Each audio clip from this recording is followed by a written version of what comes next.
In this episode, I'm joined by a lady who describes herself as a single mum of three, a sister, a friend, a raver, a healer, an Ibiza lover, and an owner of multiple seven-figure businesses. Suzy Ashworth, welcome to the Empire Builders podcast. I'm like, well, that's an intro. Shit, I wrote it. No, so I'm, by the way, full disclosure, I'm not that good at writing intros, but I saw you post it on Facebook like a few days ago, and I was Yeah. like, that'd be perfect for the intro. So I just stole it basically. Thank you. That is me. That is you. And there's even more to you than that, which we're going to talk about in this episode, which I'm really excited about. So you sign off pretty much every post, email that you do with your formula, which I love, which is, and if you're watching on YouTube, you can see Suzy's holding a mug up and it says faith plus action Yeah. equals miracles. Talk to us about that. What does that mean to you? Yeah. This phrase, I genuinely believe changed my life. So I started saying it about 11 years ago. Well, not about, is exactly 11 years ago because my son is 11 years old. And it started when he was born. And I'd read the book Think and Grow Rich.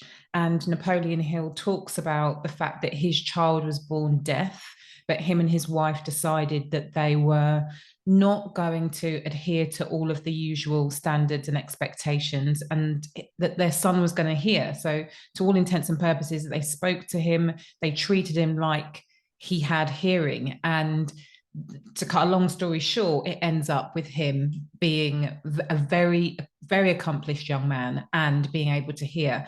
And I really took on board the intention of positive affirmation and creating your own reality, speaking your reality into existence. And I wanted to start my kids young and just start implanting with them that if they believe in themselves and they take aligned and inspired action, that they can create their own reality, they can create miracles. So I started saying it for them. And really, because of the repetition, because of actually starting to believe it myself, I'm sat here today. And yeah, I look at my life and I'm a bit like, how the hell did that happen? Because it shouldn't, for somebody like me, my background and everything, I shouldn't really be sat here having this conversation with you. And I believe that that saying is a very big part of my story. What do you mean by that? With your background, you shouldn't be sat here. What does that mean? Yeah, well, I was fostered from the age of 3 months old. It was a long-term fostering relationship. My foster mother and father, both incredible human beings, but they passed away. My mum passed away when I was 19, and my dad passed away when I was 23. So quite young to experience that type of loss. And actually, it was my mum's passing at 19 that was really the kick up the arse for me to look at what are you doing with your life? Who are you being? What do you want to create? And at the time, I was working, I dropped out of college. So I'd done my GCSEs. I'd done all right in my GCSEs, was supposed to be doing my A levels and was getting wrecked in people's flats around Canterbury. All right, this is not advice, but it seems, but we have this in common. Okay. Like all successful entrepreneurs, or most successful entrepreneurs, seem to have dropped out of education. I made it at least as far as university, but pretty much same as you, ended up getting absolutely wasted most of the time and ended up knocking it on the head. This is Yeah. not advice It's when it not. comes to building an empire, but what I would say is there is a frightening amount of us that seem to have taken that path. Yeah, I think it's non-conventional wisdom. I think that true entrepreneurs, they think a little bit differently from the mainstream, and the mainstream is all about the traditional step by step, these are the blocks. And there's something about us that is wired slightly differently, which means that the traditional building blocks for life, they just don't suit us. So I think that that is what it is. But I dropped. I'll back up that with very few of my peers people that, you know, I'm in masterminds with, or people that I aspire to model and replicate their success, very few of them made it into further education. Very. My son's just about to go to secondary school, and I'm so interested to see what he chooses, because his dad has got 3 degrees. I've got my GCSEs, and I'm very much like, I want him to go out and get life experience, but we'll see what happens. I'm hoping that he'll be inspired by Expert Empires, because he's going to come in September and watch Stephen and me. I was going to say, he might come and like watch you as well, maybe. Yeah. What's interesting, by the way, we're going off topic, but this is all good. Yeah. What's interesting to me, similar. So my oldest son's 13, and look, like, I don't want to force upon him that you do not go to university, because that's not what I recommend, or that you must go to university because that's how you know, get a thorough education. I think what you said, I completely align with and agree with. It's about creating choice. Yeah. Actually, as a parent, you know, for me personally, I go, if I can create the choices for my kids, which means money's not an issue, they can do whatever they want to do. So like some kids, they can't go to university because of financial constraints. So they have to go into work, but they didn't have the choice, they didn't have the option. And of course, others vice versa. So I think, you know, because the family's got money, they feel they have to go to university, and there's a pressure. And for me, I think it's about creating the choice and empowering your kids to have the freedom to make that choice. It's really interesting, because he's going to be going to a private school, which, again, I say, for somebody like me, I would never in a million years, because I was scared of wealth, scared of money, thought everybody who was well off was an asshole. And the idea that my kids would ever be going to private school, I would have been like, no, not at all. And it's only right at the last moment that we made the decision for him to go, because he didn't get into any of the decent schools in the area. So it was like, okay, we don't want him to go here. There's another option over here. And because of what has happened over the last 9 years since being in business, it's amazing that I have that choice, and that he's going to be able to go there. But with that, there is a path that many private school kids go through. So it's going to be very interesting. Yeah, I agree.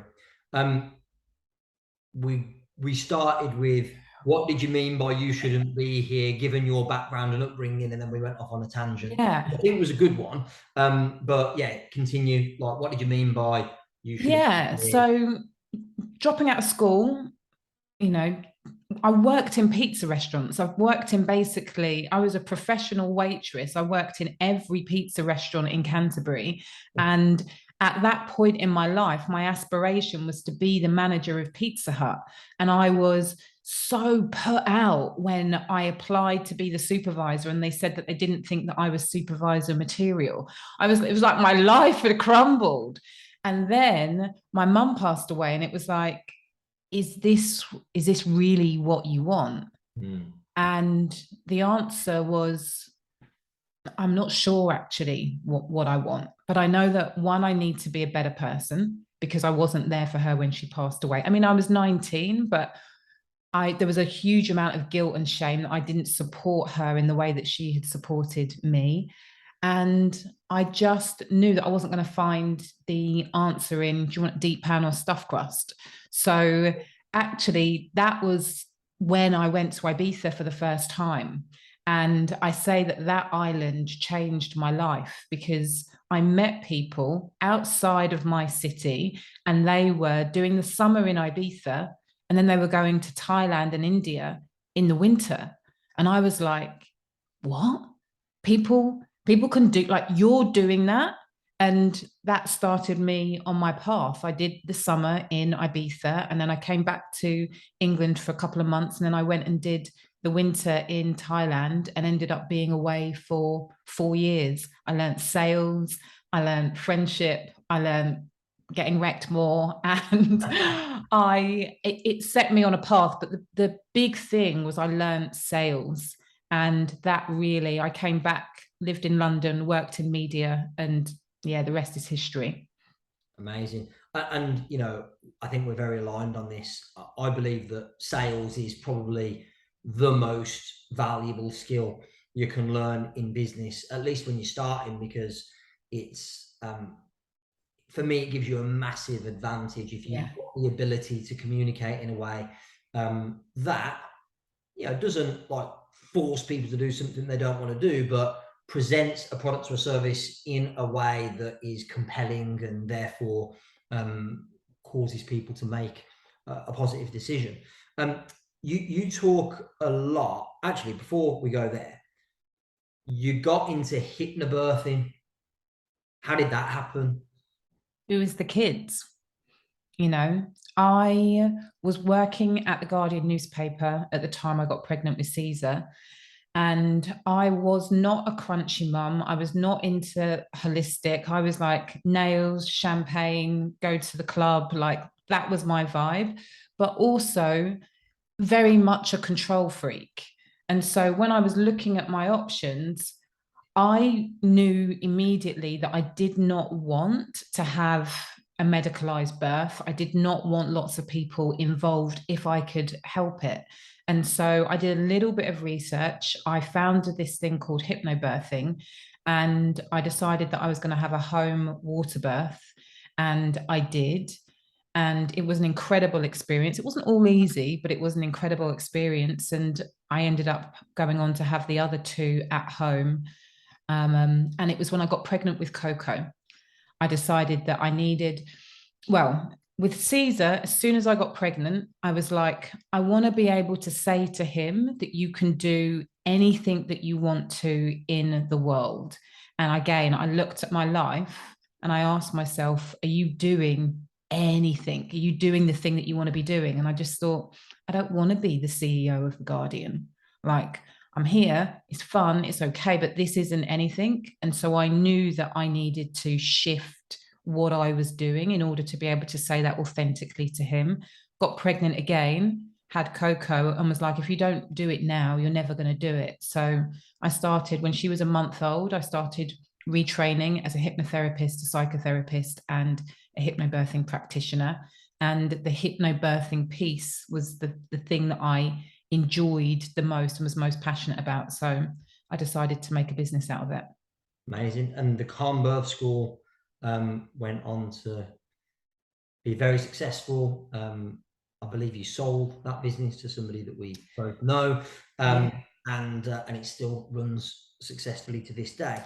Fun fact, though, with the Calm Birth School, I did an online course on how to build a business with a lady that we both know, Miss Marie Folio. And it was 3 weeks into doing her program that I had the idea for the Calm Birth School. So lots to thank her for too. Very cool. Well, you'll get to thank her in person at Expert Empires. I was going to ask this later, or maybe I wasn't. You and I both talk a lot about the importance of mentors, and I always like to, you know, reference and recommend and give credit to my mentors where appropriate.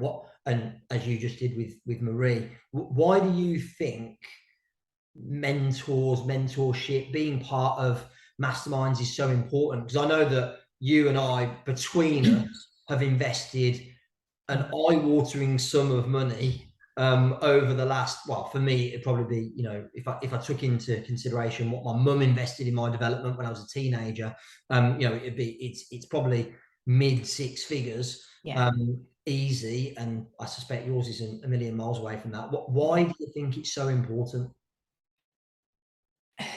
And it's interesting because people like me, you will always hear us say the answers are within. You've got all of the answers within. And people are like, if you've got all of the answers within, why do you need a mentor? Yeah. And the answer is blind spots and expansion. Yeah. There are, when you're in the thick of it, I talk about the importance of hindsight.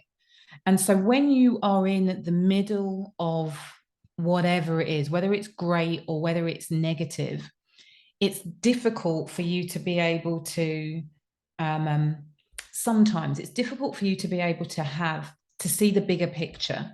And to have somebody objective who knows what it is that you want, who really knows your strengths and can see when you're going into a bit of a tailspin, just to be able to reflect to you, like, do you really think, or ask you a question? Ask you a question that gets you to access a different point in your memory, a different idea, a different place in your heart. Very, very, very powerful. I think the other thing with mentorship for me is that I pick people who've done what it is that I want to do. Yeah. And so having somebody who, and I love people who are not like, you need to do it exactly like this, but are also able to say to me, this is how I did it. These were the things that I learned. These were the mistakes that I made. And what I'm observing in you is X, Y, and Z. And from that place, I can then go on to make a more informed decision about the next steps that I want to take. Of course, I can work it out on my own. I'm always going to be able to do that eventually. But people like me and you, we want to do it more quickly. So having someone who's walked that path beforehand, it absolutely makes sense. And then I think that the third point is just expansion. And this happens, I think, very particularly and specifically in masterminds. You know, I love being the person who is not the smartest in the room. And I love hearing how people are doing it differently. I love hearing other people's visions. I love hearing their dreams because it expands the way that I think and the way that I do things. And I think that particularly in the type of masterminds that you run, where you've got lots of people from different spheres of life, actually hearing somebody who's doing it in a completely different industry, it sparks ideas. You maybe are not going to be able to do it in exactly the same way, but it sparks oh, they're doing it like this. I wonder how I can apply this. How can I make it my own? And so for me, that's why I've seen the growth, because there's only ever been 6 months of my life since being an entrepreneur that I've not had mentorship. I've always had it. Wow.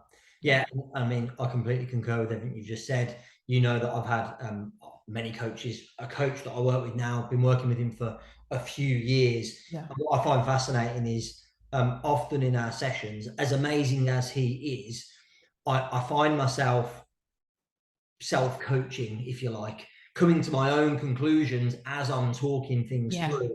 But it's the action of investing the money and Yes. investing the time that creates the space for that thinking to occur. Because look, ultimately, especially in the business context, you know, you can get stuck in the firefighting. You know, there's always a problem, a challenge, an issue that needs solving. So for me, just a bit like, you know, I've got a coach, a mentor that I work with on my fitness. I'm like, the fact that, in fact, I've got two. I've got one that actually trains me and then another one that does my nutrition.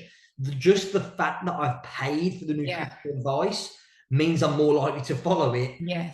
I could find the food plan for free on the internet. But Always. me following it's almost zero. Whereas same thing with going to the gym. It's like, hey, I've paid for these sessions, and if I don't turn up, there's going to be accountability. There's going to be consequences. So I'm doing better just because I've paid for it, quite frankly. 1,000%. And whether we like it or not, the more we pay, the more we value it. Yeah, yeah. You know? Which is why I know you've invested like high sums of money, big sums of money for coaching, for masterminds. Same here for sure. The more you pay, well, the old saying is the more people pay, the more they pay attention. Yeah. And ultimately what we're saying is the more you pay, the more committed you are, and therefore the more likely you are to get the results. I also think that, especially the higher up you go, you're paying for the quality of the people in the room. So it's not just the mentor, but if everybody is paid a significant sum, everybody's got to a certain level, everybody's thinking, there's a bigger, everybody's thinking big, and you want to be part of that energy in that environment. Yeah, for sure. You talk a lot about playing in the quantum field. What does that mean? So I'm going to break it up. First of all, the playing piece. I think that one of the things that I want to encourage way more of in business and in life is play. And creativity comes from not sitting at your desk and staring at your computer screen for hours and hours and hours and hours and hours and on end, trying to like nut out the problem to the solution. It happens. Like I posted a picture today on Instagram and someone went, wow, like your eyes look so open. You look so relaxed. I'm like, well, it's just because I've just spent 6 days in Ibiza, like playing with my kids and, you know, being, well, it probably wasn't the oldest rock on the dance floor, but, you know, I've been having fun, and that sparks creativity and innovation and thinking differently and excitement also to come back to my desk and be like, okay, what can I infuse into what I'm doing? So I always ask people, like, you want to play? You want to play in life? Like, life and business should be fun. It's like I'm going to Necker Island in a couple of weeks' time, and I'm going to be masterminding with Richard Branson. And 3 of the nights we have to get dressed up. And the woman who's organized it, she's like, oh, he just loves dressing up. He loves playing. And I'm like, if billionaire Richard Branson still likes to get in the dress up box, I can still get in the dress up box. Like, that gets to be the vibe. And by the way, then, by dressing up, you don't mean like black tie ball gown. You mean like fancy dress and shit. I mean, the theme is a cosmic. I think one of the themes is cosmic child of the future. You know, Nice. I'm like, perfect for By me. the way, your outfits are outrageous at the best of times. So I can't wait to see what you rock in that fancy dress. Because like when you spoke at the Expert Empires Global event, like you rocked up in I'm not sure the technical term. I think it's called a play suit. My wife would call Plain suit. which is perfect, of course, you know, because you like to play in the quantum field, very appropriate. And I'm sure you've got something special lined up for your live in-person stage debut at Expert Empires. What do I wear? We're expecting big things. You know, it's funny because I listened to Stephen Bartlett talking about how he likes to dress down on stage. He feels like that's more of a status thing. And Yeah. I'm like, I don't know if I'm going to dress down. Like, You listen to the same episode of his podcast that I listened to, I think, last week. yeah. And I'm like, dude, I'm rocking the sparkly shoes. You're going to have sparkly shoes, no socks, some kind of tight drain pipe trouser. Like, we've Right. got your style down. But maybe when I do the interview with Bartlett on the second day, I might like go and get my gym gear on or something just to get before. I don't know. We shall see. No, I will. I'll pull something out of the bag. You know I will. I know you will. You know I will. So we were on playing in the quantum field. Yes. That's playing. So that's the playing. By the way, And that then, was just playing. This could be a long answer, but it's amazing. I'm enjoying it. I'm sure this is interesting. By the way, if you're watching on YouTube, please give us some comments. yes. Tell us what you think of the episode, what questions you've got about what we're talking about. We'd love to hear from you. So Yeah. playing in the quantum field. Now, the quantum field bit is really the space that is all around us. And I'm not sure where I first heard this. It's not a concept, it's a theory. It's probably from, I feel like it's a quote that people you take from Einstein all of the time. And he says, energy cannot be created nor destroyed. And the way that the context that was used in with me was, what that means is all of the energy that has ever been and all of the energy that ever will be is all present with us now.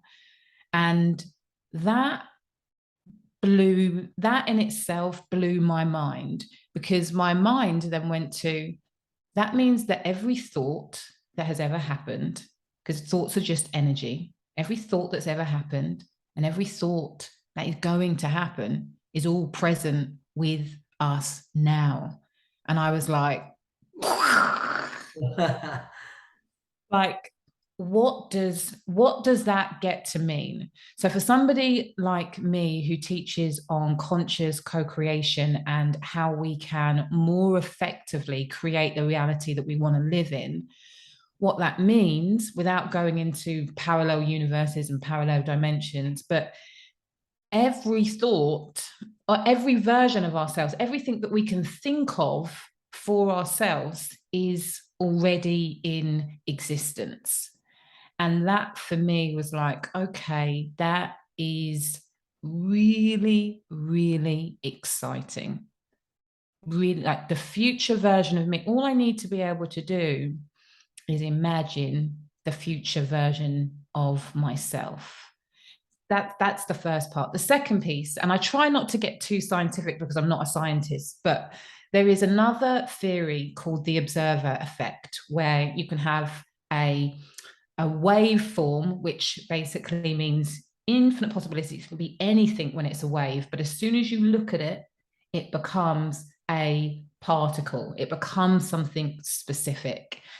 And so we can have an empty mind, and anything is possible when we have an empty mind. But as soon as we think of the thing, it becomes an actual particle, an actual possibility in our existence. And so what I help people understand, learn, teach, embody is that all we need to be able to do to start with is just think about where it is that we want to go, think about what it is that we want to create, be able to imagine that version of ourselves that already exists, and know that just by thinking of it energetically, that version of ourselves already exists. And then it's our job to act in alignment with that knowing. And the more that I can, so my next goal is to create an 8-figure business. The more that I can remember that that is my goal, because often we forget the thing that we want, and then feel into it. Like, how does it feel to have what it is that I want energetically? I'm going to feel excited. I'm going to feel satiated. I'm going to feel like shit, life is good. And the more I can act from that place, make decisions about my team, make decisions about the programs that I'm going to launch, make decisions about the mentors that I'm going to work with, the more I can start to make decisions from that place of knowing that I'm an 8-figure business owner and that version of me already exists, the quicker I can accelerate and collapse time. And so that concept is what I mean by playing in infinite possibilities. Pick what you want and then act in alignment with it. That makes sense. Makes perfect sense. And what I love about that is the energy required to create the 8-figure business, in your case, already exists. It can't be created from nothing. It can't be So created. therefore, it must already exist, which does, from that place, it means that everything is possible. From that place of knowing, it's how courageous can you be to act in alignment with that knowing on a daily basis? And that's where the fun bit really, really comes into play, in my experience and opinion. Like, yeah. Look, this doesn't happen for me very often. I'm getting chills just from hearing what you're saying, because I can't help not applying this to myself as you're sharing it. And of course, the people that are listening, the people that are watching, I'm sure are doing the same. Like, I'm thinking about my goals and aspirations. And as I've said, I'm going, wow, that means that the energy that is required for me to create that reality already exists. It already exists. You just have to tap into it. Yeah, it's exciting, scary, daunting, it's empowering, all at the same, and loads of other things all at the same time. Yeah. Very cool. And what you just said is, and that's the story of life. Everything already exists now. It's all happening now. It's all at the same time now. We just get to choose where we're focusing our attention. And then your eyes go massive. I love it when your eyes go massive. The people who are listening to the podcast aren't getting the full experience. They don't get to see Suzy's eyes go massive when she says something. I'm a bit nervous and uncomfortable about asking you this. Okay. But I'm learning to embrace the concept of awkward and onward. And often the thing feels more awkward to me than it does in reality anyway. You are a Black woman. Yes. What is it like being a Black woman in business, in our industry, in the UK? The reason I'm asking the question is because you know this about me, because we know each other fairly well. I have been and still am on a journey of learning more, educating more myself more about diversity and inclusion, and so I think there will be Black women, Black men, single mums, etc., people from all different backgrounds and walks of life watching this, listening to this. And so I wanted to ask you the question. Yeah, it's really... the answer that I have for you may not be the answer that you expect. And I just did Good. I just did a podcast with Africa Brooke, and we talked a little bit about this. And what is really true is that I take it very seriously when it comes to being a model for other Black women, especially, and then people of color and women and single mums.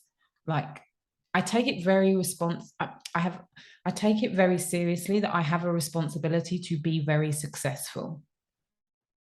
You know, it is absolutely my desire to show people that as a Black woman with 3 kids, that you can travel every month, you can run a team of 9 people, you can make multiple millions of pounds, and you can do it even though many people, there is a narrative out there that says that you can't or you shouldn't. And not so much you shouldn't, but you can't. And I think that I don't ever really recall feeling like I can't do this because of my color, or I can't, or that my color is going to hold me back.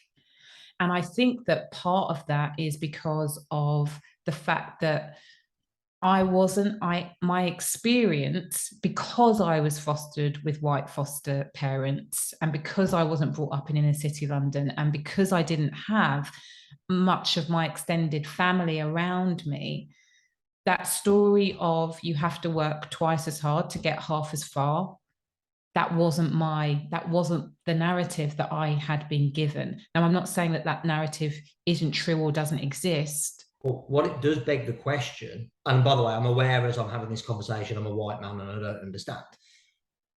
It begs the question that, is that narrative in some way, shape, or form, is it possible that it's self-fulfilling? The more that narrative is said, discussed, that it becomes even more of a reality based on your admittedly only one person's experience, but you go, you never had that narrative, it hasn't become your reality.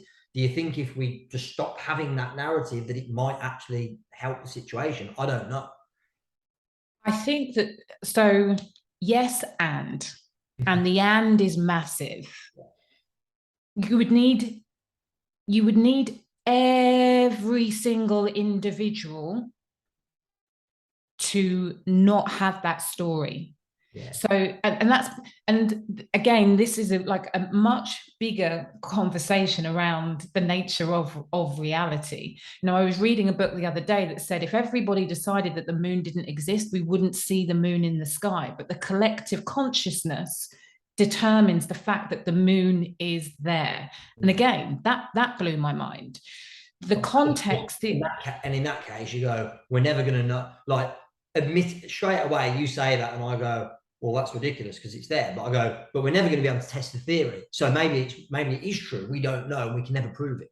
You can never prove it. What I do know is that the context is that if you, as a Black boy in London, have watched your older brothers and sisters, your father, your cousin, your nephews be stopped and searched in the street again and again and again and again and again, that you are going to grow up feeling more suspicious of the police. Yeah. You are going to grow up feeling unsafe. you are going to grow up feeling that you cannot rely on, you know, on the forces that are there. Like that's so you know. So it's not just the conversation around, It's not just a conversation, it's context, it's where you've grown up. It's environment. I mean, It's environment, like regardless of exactly. whether we're in this conversation or another one, I mean, personally, I think environment is so critical to the person your kids end up becoming, the person you've become up to this point, the people you surround yourself with, the places you've been, the things you've been surrounded by. All of those Exactly. things contribute to who you become. Exactly. And that narrative is not just, it's not just a narrative, it is many, many, many, many people's experience. Yes. But I personally, one individual, Yes. did not grow up with that expectation. So I also wasn't looking for it, Yes. you know? So I also don't, you know, so in business, that has not been my experience. I haven't been, and again, the context is that I grew up, or I learned my first jobs were waitressing. So in waitressing, you're taught the upsell. Do you want a stuffed crust with that? Do you want a large Coke with that? Do you want fries with that? No, no, no, no. Don't ask me if I want a stuffed crust. If I wanted a large Coke, I'd tell you. Like I grew up in business learning about rejection. Like, so there may have been many times where people have said, I'm not going to consider her to be my coach because she's Black. But because of my experience of learning sales, like again, I was you know, I sold insurance for Sky. Like I used to have to phone people up and like, do you want to, like the amount of abuse that I got on the phone from unhappy Sky customers, it's like water of a duck's back. Like I'm just, you know, so there's a different context that I'm coming to the table with, and the way that I interpret things is different. So I don't look at myself. I will never ever be able to say that my experience of being a Black woman in business has been anything other than I'm sitting here today as a multi-million-pound business owner. Yes. It's been fucking great. Yeah. And you know what? Actually, now it's better than it's ever been because people are having more conscious conversations about representation and how many Black people that they have on their stages, how many Black people they have. So right now, it's actually great to be a successful Black woman in business. It's great to be a model for that. And the more podcast stages, interviews, the more success I can have, the better, because the feedback that I get from the women of color and the Black women who are in my community are, the reason that I'm working with you is that I saw you doing it. I didn't know that it was possible, you know? So I am an expander and a model for what is possible. And I want as many people who feel marginalized or have grown up in the context of people saying you can't and it's not possible. I want them to look at me and be like, if she's doing it, then maybe there's another possibility for me. And as soon as they have that idea, there it is. Yeah. And it's cool, of course, it's cool that you get to be that evidence, that model, that person that they can see doing it, and it gives them the belief. And people say to you, that's the reason they're working with you. I also don't think you do this, but I don't want you to do yourself a disservice to think that there are people that work with you just because that. Oh no, Actually, I'm fucking great. You're a fucking genius, and we've seen that and heard that already here on this podcast, on this interview. So I know you know that. Yeah. I guess I'm saying that for context for everybody else. I'm like, look, be clear that that's not the reason that people work with you. And it's amazing that people of color, women, Black women in particular, can look at you and see the person they want to become and see that it's possible. Yeah. And that it's been done. Thank you for answering that question and having that discussion. You're, as we said right at the start, a single mum of 3. Yeah. There are probably, I suspect, a lot of parents watching this, listening to this.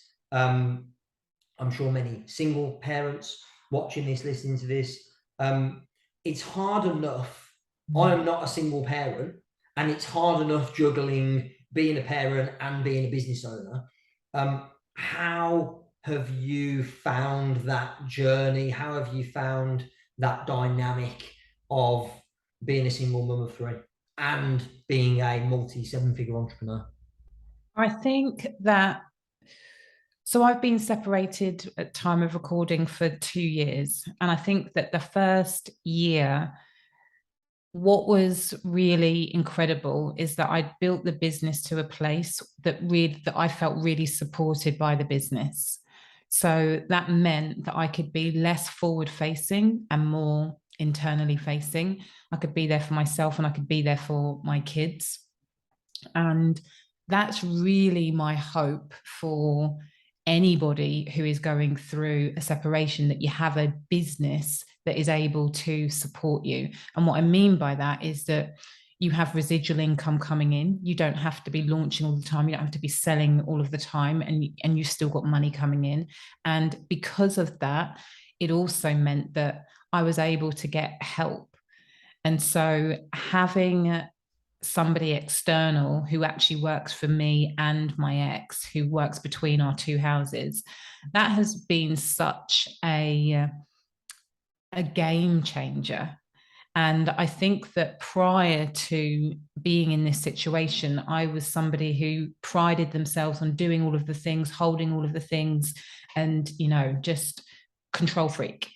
And actually, this situation especially has meant that I've had to let go of more than I ever thought that I was able to or allowed to. So, when I have my kids, being able to finish work at 2:30 in the afternoon so I can go and pick them up from school, that's important to me. Building a business that has allowed that is great. Having somebody come in and do the cleaning and the shopping and take my car to be washed so I don't have to worry about any of that stuff, that has been so helpful. So it means that I can work when I want to work, and I can take time off when I want to take time off. And also, I have a relationship that I'm very proud of with my ex. So it means that I can still also do the travel and things like that. So I feel I'm very blessed in that, with that particular piece of the puzzle. But if it wasn't that, for sure, having external help to support, really, really important. And if you're not in that stage, if you're not at that stage yet, that for me, like, that's why you get to build the business, so that you can do that. Yeah, for sure. And I think, you said that you're very blessed to have the relationship with your ex that you have. Remember that you created that. That's not by luck. It's not, oh, he just happens to be a great guy and makes everything easy. It's no, you created that. You Yeah. played a big part in creating that, and it was conscious and intentional and deliberate. The second thing is, I do think having, let's call it external help. Like I said, I'm not a single parent.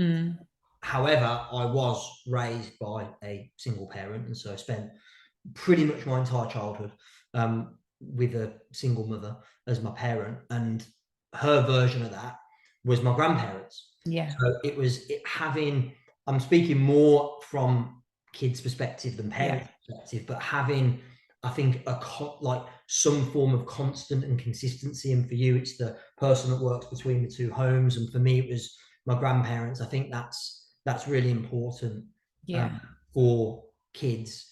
And of course, what it does is it gives you, from a business perspective, from being an entrepreneur, it gives you the freedom of knowing that the kids are getting everything they need, and I can still give the business everything it needs. Because the conversation, I bet you hear it all the time, because I do, from clients that I work with, especially. Typically, it is more common in mothers than fathers, and certainly more in single mothers. It's I feel like I'm failing in all areas. I feel like I'm failing the business, the clients, the staff, the kids. all of these things, and that's like must be so Yeah. hard to navigate. Yeah, I think so. I think that as a parent, full stop, single or in a partnership, our Yes. biggest fear is that we're messing our kids up, and ultimately, no matter how much work you do, how much you love them, how much you give them, one day you're going to have that conversation where they turn around and say, it's all your fault. Well, can I give you my perspective? Your biggest fear is that you're messing your kids up. I'm not sure if you agree with this, but my belief is you are. Like everybody is, Yeah. and that cannot be avoided. Yeah. So all we can do, and by the way, I'm not saying that that's a helpful belief, but I actually think it is for me, because I go, it gives me a little bit of slack. I go, look, we're all doing the best. Let's assume we're all doing the best we can with what we've got.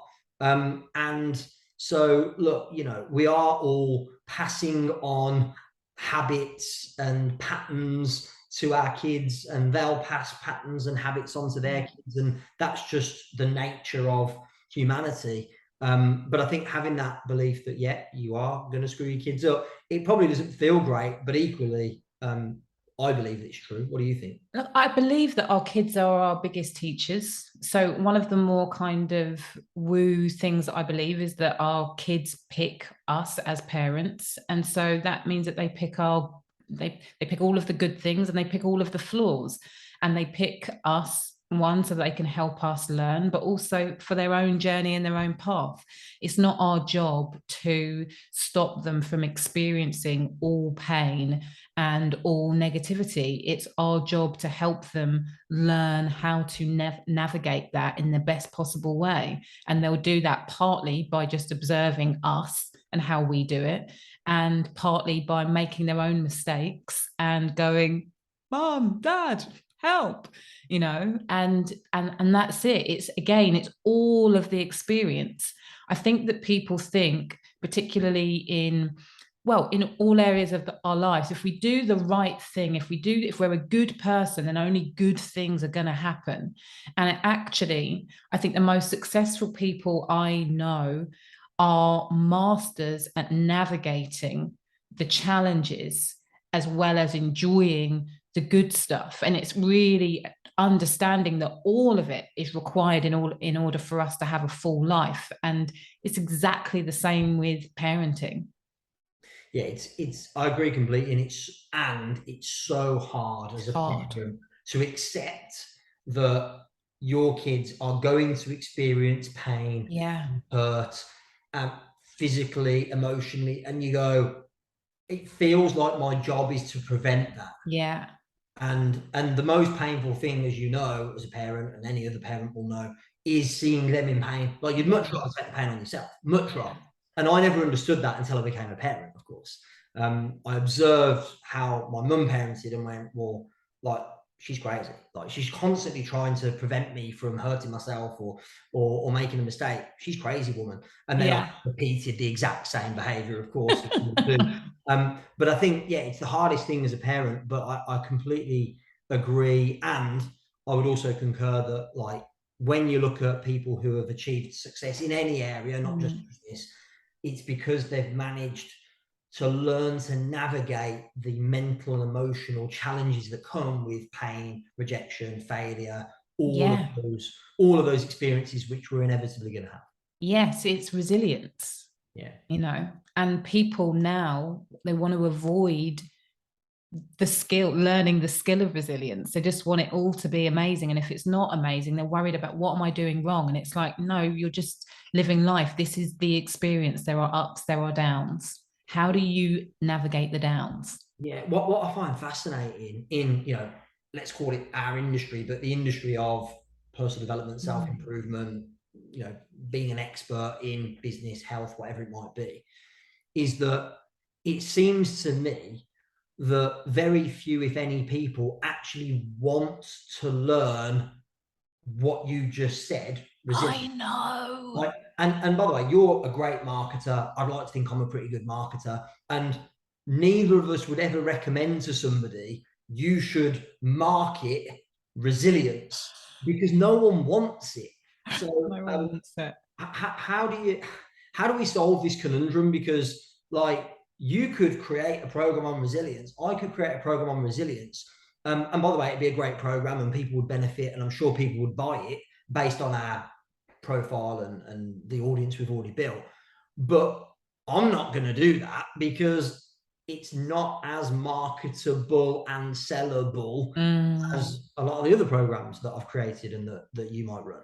So how do we solve this conundrum? How do we bring the education of resilience, building mental, emotional strength, empowerment to people when they don't want it?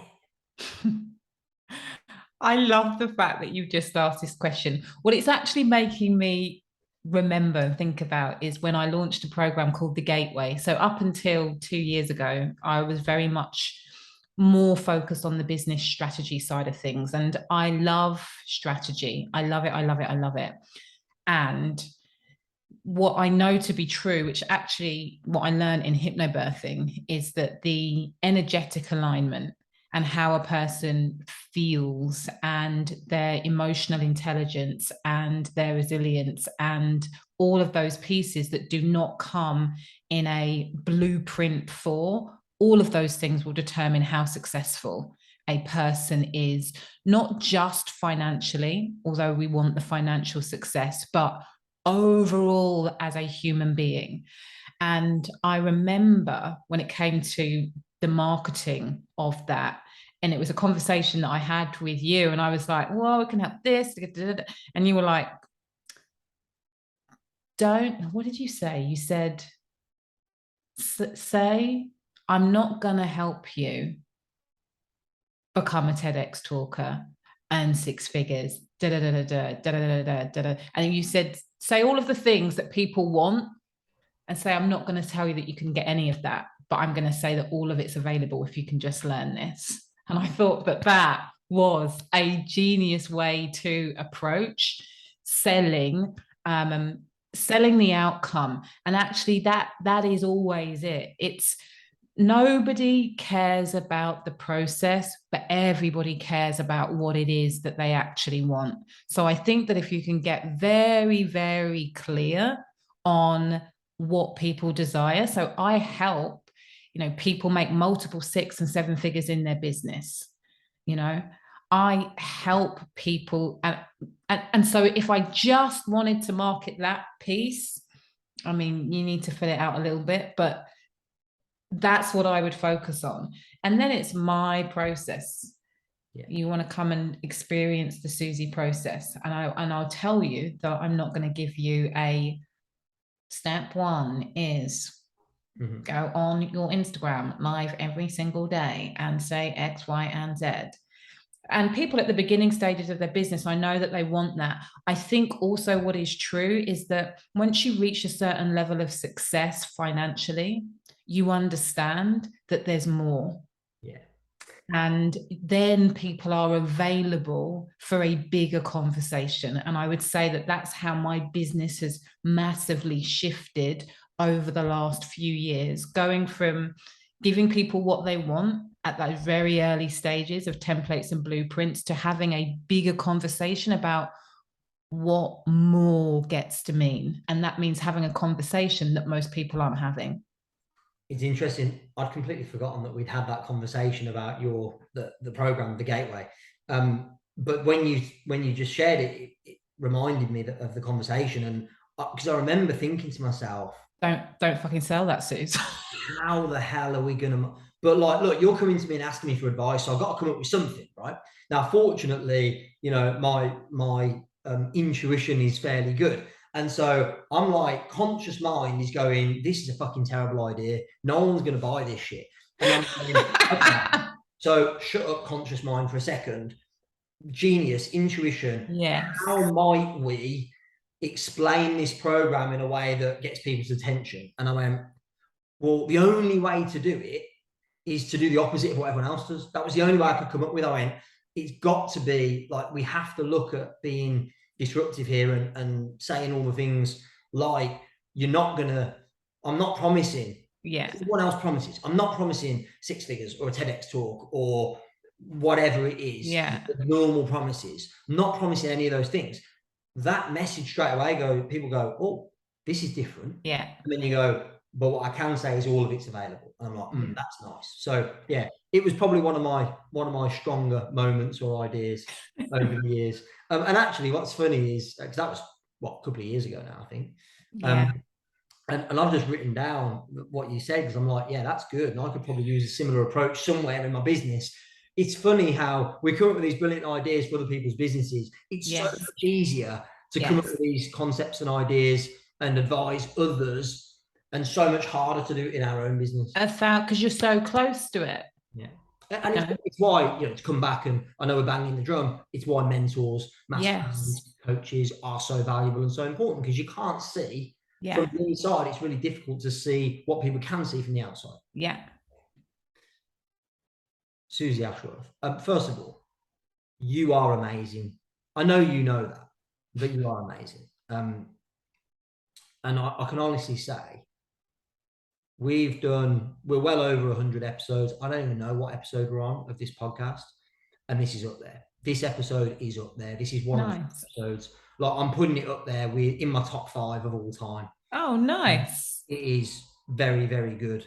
And people that listen to every episode of the podcast know that I don't say that every time. Just how big is your top 5, eh? I'm serious. This has been epic, and I think the audience are going to absolutely love this episode. Tell us what you think. If you're watching on YouTube, tell us what you think in the comments below. And it just makes me even more excited for what our audience are going to get at Expert Empires, which is, at the time of recording, just under a month away. At the time of broadcast and release of this episode, I believe it's like the week before. So amazing. Like, when people are listening to this, maybe you come into Expert Empires and you're going to see Suzy and Stephen Bartlett and Marie Forleo. By the way, that isn't a pitch. We've already sold all the tickets out. You can't buy a ticket. But if you're coming to the event, then yeah, you should be excited, because it's going to be absolutely amazing.